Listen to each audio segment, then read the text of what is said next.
बहुत अय्याशी से, किसी चीज़ की कमी नहीं थी। लेकिन जब से हस्बैंड की डेथ हुई है, ना अपनों ने साथ दिया तो गैरों ने क्या साथ देना। अस्सलाम वालेकुम नाज़रीन, रोशन पाकिस्तान के साथ मैं हूं अहमद इफ्तिखार। नाज़रीन, आज मेरे साथ बहन मौजूद हैं जो कि अपने हालात और मजबूरियों से तंग आकर आज मीडिया पे आई हैं। इनकी स्टोरी कुछ इस तरह है कि इनके शोहर जो उनसे हैं वो फौत हो चुके हैं। इनके शोहर करोड़पति इंसान थे। जब इनके शोहर ज़िंदा थे तो ये एक बहुत खुशहाल ज़िंदगी गुजार रही थी। नौकर चाकर सब, गाड़ी वगैरह सब इनके पास मौजूद। लोगों ने भी मुँह फेर लिया और हालात एकदम से बदल गए।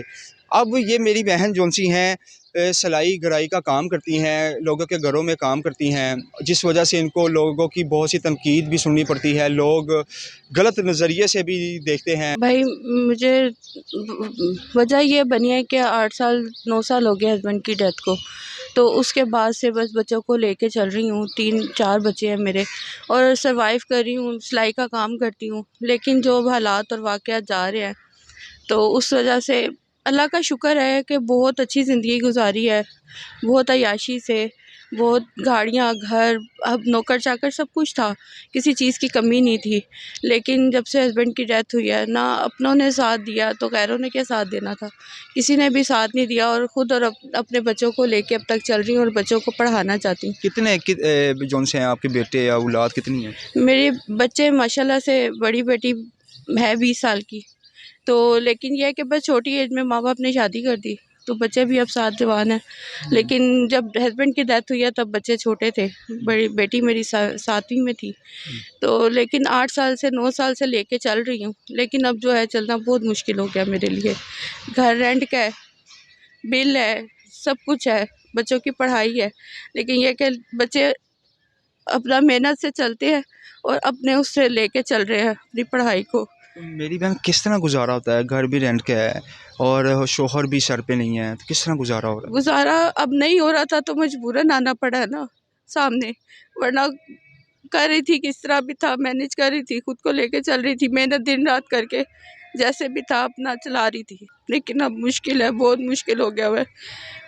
नाजरीन, मेरे पे कर्ज चढ़ा हुआ है, वो कर्ज कितना नहीं कर्ज है आप? उतार, मेरे पास 2-2.5 लाख रुपए का कर्ज चढ़ गया हुआ है, जिसकी वजह से रेंट देने की वजह से 3-4 माह का रेंट था वो देना था, जो कि नहीं दे पाई। तो वो तंग कर रहे थे, मैं बच्चों को लेके कहाँ दर-बदर अब घर फिर ढूँढती। फिर मैंने एक चीज़ किस्त पे निकलवा के वो बेच के रेंट अदा किया, लेकिन अब वो जो है वो पठान है, वो नहीं, कल भी वो इतना तंग करके गए हैं मुझे, आज भी मेरे पास अभी वो भी नहीं हो पा रहा है कि काम ही नहीं है, काम देते ही नहीं है लोग, है ही नहीं, काम ही नहीं है। नाजरीन, इस बहन की आंखों में इस टाइम आंसू हैं और ये रो रही हैं, बताते हुए अपने हालातों वाक़यात। कोई भी इंसान जो है वो ऐसे ही नहीं मीडिया के सामने आ जाता, कोई मजबूरियाँ होती हैं जो उसको लेकर आती हैं।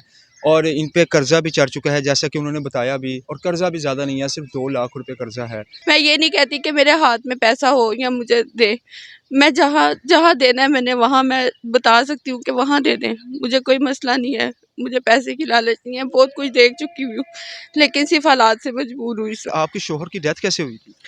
ब्रेन हेमरेज हो गया था, उनको भी लॉस हुआ था कारोबार में, तो उस वजह से काफ़ी परेशान थे। 3-4 माह उनकी तबीयत काफ़ी ख़राब रही, लेकिन एज इतनी नहीं थी, 36 ईयर एज थी उनकी।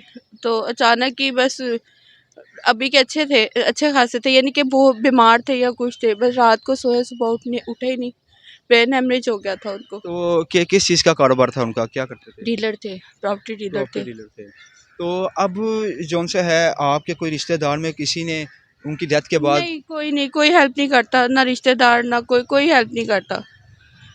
मैं किसी से कहा भी, अगर अगर जो थे उनसे कहा भी, लेकिन कोई पास नहीं आता, कोई, सब दूर भागते हैं, फ़ोन कॉल पे भी नहीं उठाते। अगर किसी वक्त खाना ना हो, किसी से कोई उधार लेने के लिए कि काम करके वापस कर दूंगी, तब भी उनको पता है कि इसके पास अब कुछ नहीं है, जब था सब पास थे, अब कुछ नहीं है तो कोई पास नहीं है।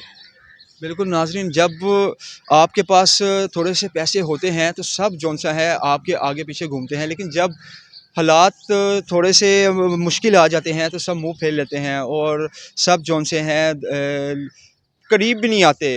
यहाँ तक कि इतना पूछना, एक फ़ोन कॉल करके गवारा नहीं करते कि आप कैसे हैं, कैसे हालात चल रहे हैं, शोहर तो है नहीं। जो हालात वाक़यात जा रहे हैं आजकल, हर कोई सोशल मीडिया पे उठ के आ रहा है, लेकिन मजबूरी कोई नहीं समझता और तंग करते हैं। या अगर आप चाहते हैं इनकी मदद करना तो मेरा नंबर स्क्रीन पर चल रहा है। मेरी रिक्वेस्ट यही है कि जितनी जल्दी हो सकती है मेरी मदद की जाए, ताकि मैं इन उलझनों से निकल के मैं आगे मज़ीद कोई मेहनत करके अपने बच्चों को चला सकूं। सिर्फ इस कर्ज़ की वजह से और कुछ उलझनों की वजह से मैं इस चीज़ को लेके नहीं चल पा रही, क्योंकि परेशान जो जिन्होंने कर्ज देना होता है वो परेशान करते हैं। वो ये नहीं देखते कि इसके पास काम है या नहीं है या कुछ है। भाई देखे, मुझे लालच नहीं है। जिनको लालच होती है ना, वो कहते हैं कि जी हमारा नंबर जाए ताकि हमें खुद हेल्प हो।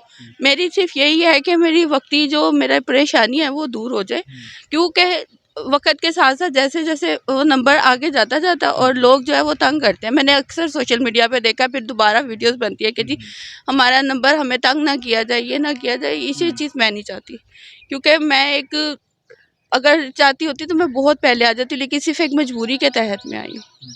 इसी के साथ अपने मेज़बान अहमद इफ्तिखार को इजाज़त दीजिए, और अगर आप मदद करना चाहते हैं तो नीचे मेरा नंबर चल रहा है। इसी के साथ अपने मेज़बान अहमद इफ्तिखार को इजाज़त दीजिए। अल्लाह हाफ़िज़।